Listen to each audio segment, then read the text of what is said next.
Hello YouTubers and welcome to this video. Thank you so much for clicking.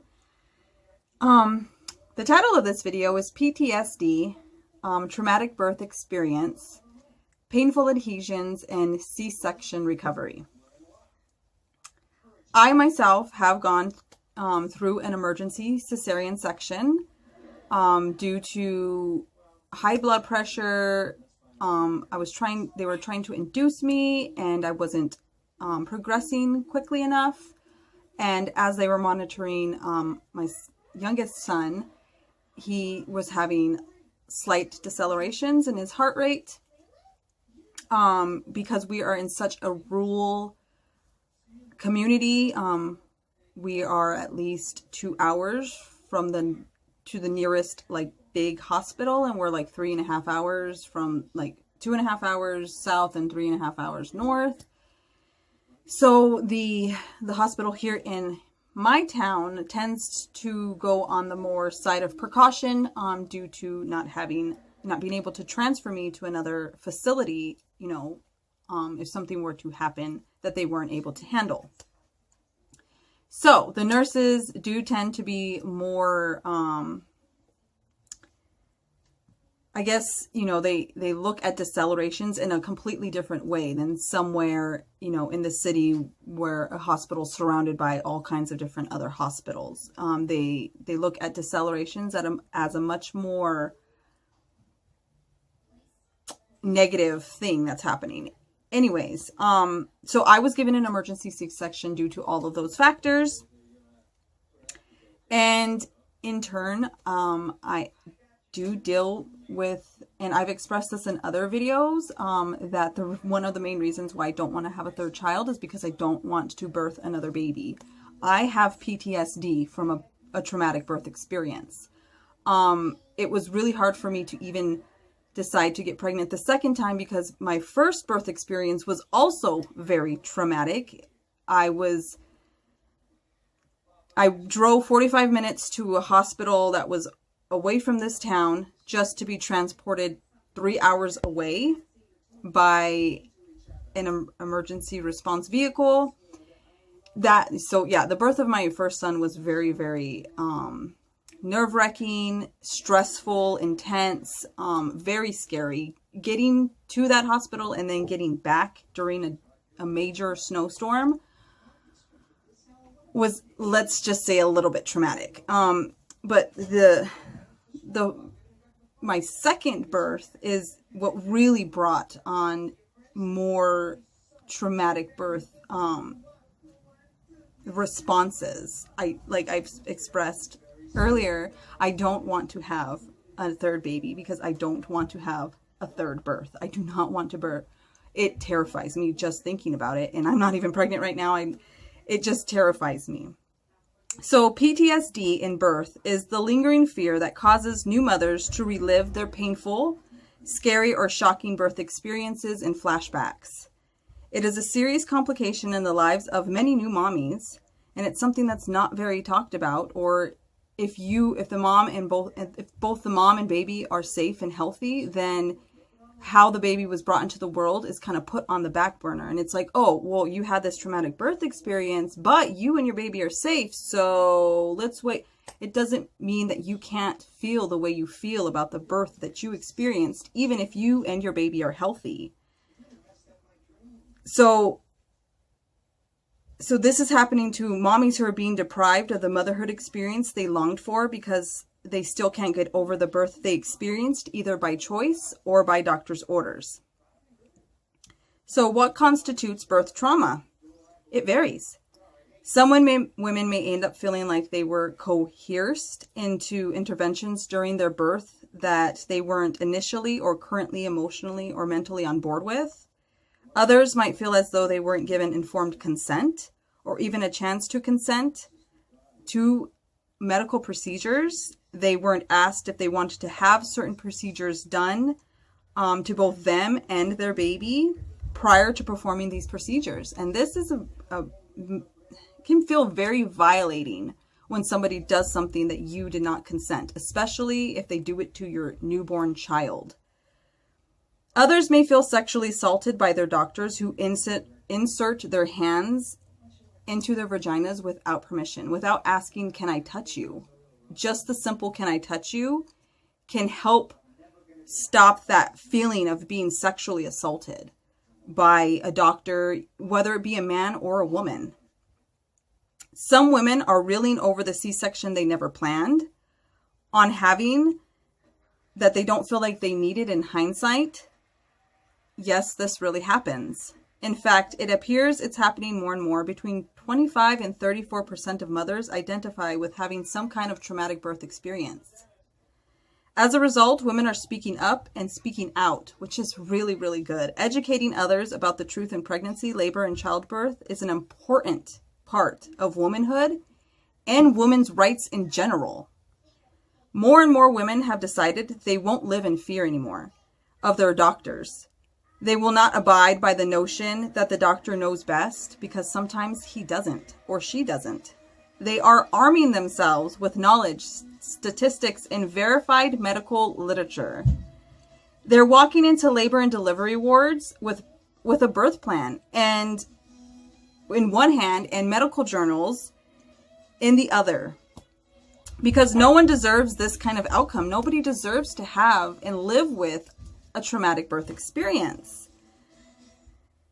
No one deserves to feel violated, unheard, forgotten, or unimportant. No one deserves to suffer after what should be the most exhilarating experience of their lives. The birth of their child. Bringing a life into this world should be respected, observed, and cherished. Not manipulated, controlled, or heavily influenced, which is what modern medicine does. And they need to kind of pull back from that. So my own piece of advice during labor and delivery, if you don't feel like your nurses or even your doctor is giving you the support and care you need, speak up, say something. I also encourage a lot of women to consider hiring a midwife, because they are there to support you and help encourage you and help enforce prior to the delivery what you want to happen. They assist you and they advocate for you at the hospital during this process. If you don't get along or feel a certain nurse or medical staff during your labor and delivery isn't being supportive, request to work with somebody else. It's that simple. Just say, I don't feel comfortable with her. Can I please work with a different nurse? A woman having to advocate for herself while in pain, feeling out of control, scared, and under intense stress is not recommended or advised. This is why the profession of doulas exist and midwives, to help the soon-to-be mother's voice when she's too tired, too scared, or too stressed by the events of contractions, dilation, and effacement of childbirth. They're there to speak for you when you physically and aren't capable of, because you're too busy contracting, dilating, effacing, doing the things you're supposed to do during your birth. That's your job. Their job as a doula or a midwife is to advocate for you and support you and make sure that what you want or have planned can happen in a safe manner.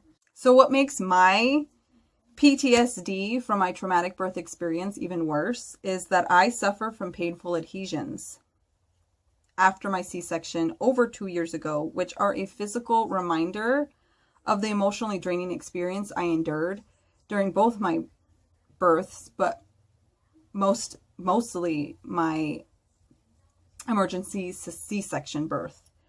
Adhesions from a major abdominal surgery like a cesarean section can cause pain in the abdomen, in the uterus, intestines, the pelvic floor, even your vagina and bladder. I deal with this every day. I deal with some kind of discomfort. I do find that when I take my nutrition, my hydration, and my rest into account, that it happens less often, less frequently, and it's not as painful. But there is some kind of tension in that area in general that I do have to deal with on a daily. C-section scars can interfere with the body's messaging system, and this is any kind of scar. Many women who have had a C-section will tell you that their abs have not felt the same since their body is relying on that scar tissue instead of the abdominal musculature, or that they don't feel the same as before, almost as if they're numb. Less feeling in general in that area. Women have even reported years after a C-section that they continue to have pain or water retention problems after a C-section when they previously had no such problems prior. I do find that immediately, like the first year to year and a half after my C-section, I held on to water like crazy. I had a lot of water retention problems, and that also contributed to my phantom false pregnancy symptoms and experience. Scar tissue is made of the same stuff as the tissue it replaces, collagen. But everybody knows that the collagen is inferior to the tissue it replaces. So scar tissue is made out of collagen, but it's not made exactly, it's not exactly the same. So it is less elastic as the original tissue. Your skin, it plays an important role in our proprioception and tactile senses, giving us information about where our body is in space. Active scars on the outside of the body can distort our proprioception and potentially create dysfunctions of both muscles and joints, as they typically pass through several layers of soft tissue. This interruption of tactile perception may occur following a surgery, any kind of surgery with any kind of scar. Scar tissue can wreak havoc with referred pain patterns that are caused by compensating muscles, chronic low back pain, and neck pain. This scar tissue and healing from both the physical and psychological trauma of a C-section contributed to my developing and triggering my phantom false pregnancy. Healing from this trauma and coping with the PTSD of my traumatic birth experiences remains a constant adventure, and it's definitely a learning experience for me as I continue to research and investigate. I will say that confrontation of these letdown, disappointment, wish you can change it feelings is very, very important in your individual healing and helping you move forward from the experience, as well as eating well, staying hydrated, and resting as much as possible are also important steps in both overall physical and psychological healing, health, and wellness. I hope this video helps someone somewhere.